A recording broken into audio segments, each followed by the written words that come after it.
everyone, back with another tutorial, and this one is on ambient occlusion, or occlusion shadows, also known as contact shadows. Um, this is something that is more, I guess, recognized or talked about with 3D art. I think if you are a 3D artist and know anything about the rendering process for that, you'll probably be pretty familiar with this. But as a 2D artist, this is not new to me, but it was definitely something that I felt that when I came across and really tried to apply to my art, it leveled it up one. Um, so that's kind of what I would like to do for this.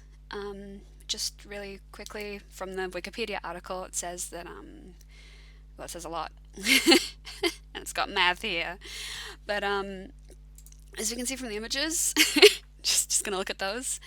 Um, Basically, it's its own layer, and when applied to an image like this, the parts that the light would have a harder time getting into are, of course, then darkened, and the object looks more 3D thanks to it. And that's basically what I'll be doing in my example picture, just with, a regular piece of art.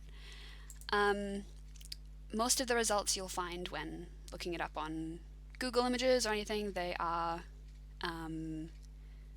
of 3D models, but like I said, I'll be showing how to apply this to 2D art too.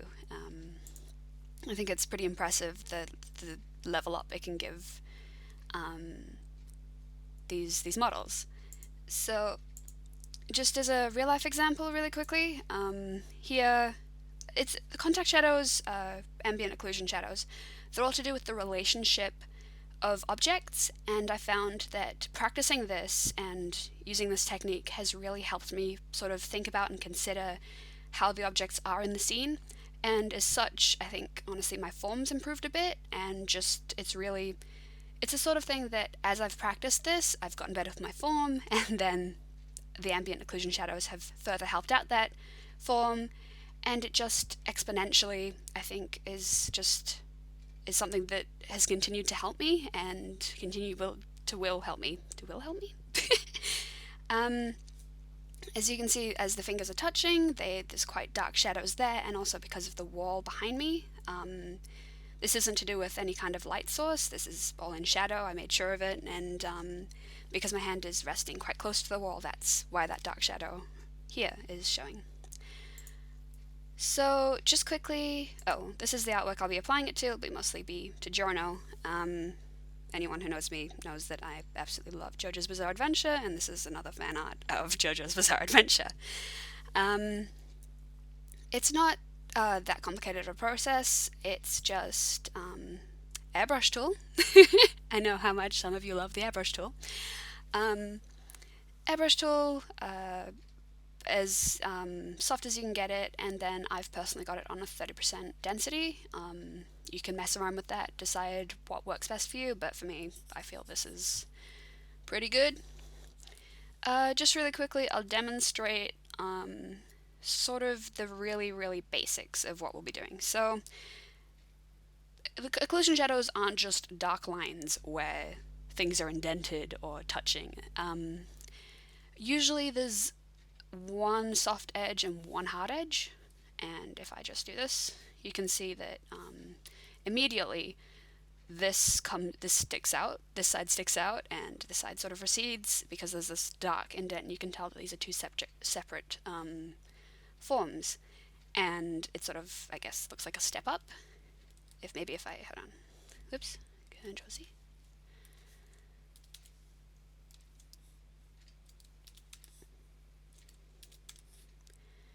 If I did this sort of thing, you can see it better. These sort of look like pages, I guess, something like that.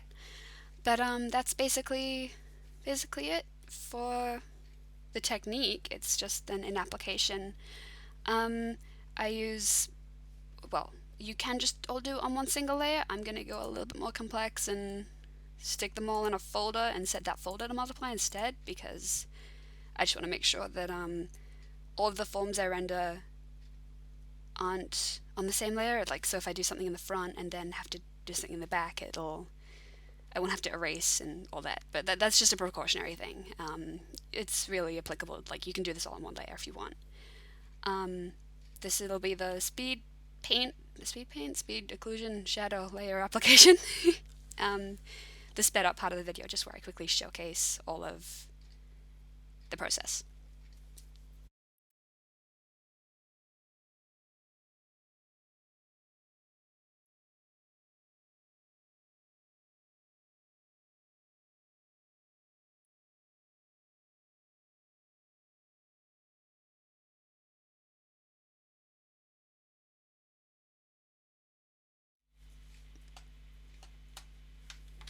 Okay, um, that's pretty much how you do it. It's airbrush and erase, airbrush and erase, and um, really just take into consideration where these forms are in the picture. Is like to gradate underneath the arm here, for example, and then wait, did I?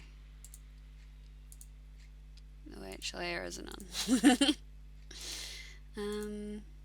Oh gosh, I didn't. A plus me. Okay, I actually made a mistake there. This should be erased out. Oh, and there we go. That looks a lot better already. Because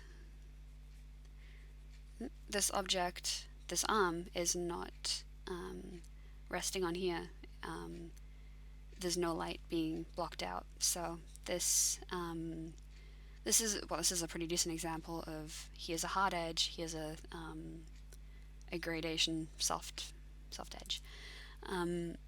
Basically, just experiment, practice this. It's still confusing at first, but with practice, it's something that you'll definitely pick up and learn how to utilize properly. Let me just quickly on and off. So this is it without, and this is it with, and I mean, I've got a lot of cleaning up to do. This picture isn't close to being finished, but I just wanted to show the occlusion shadow layer stage that I go through with all of my artworks. And this is the difference that it makes. I'll also be adding occlusion shadows to all of these, but I think that's probably a bit too long for this tutorial. I'll link the finished artwork when it's done, and maybe if what I'll do is I'll finish the artwork and then I'll upload both with the occlusion shadow layer completely done and without, just so you can really see the difference. But yeah, thank you for watching. I hope this tutorial did something for you. Feel free to ask me questions about it, and yeah.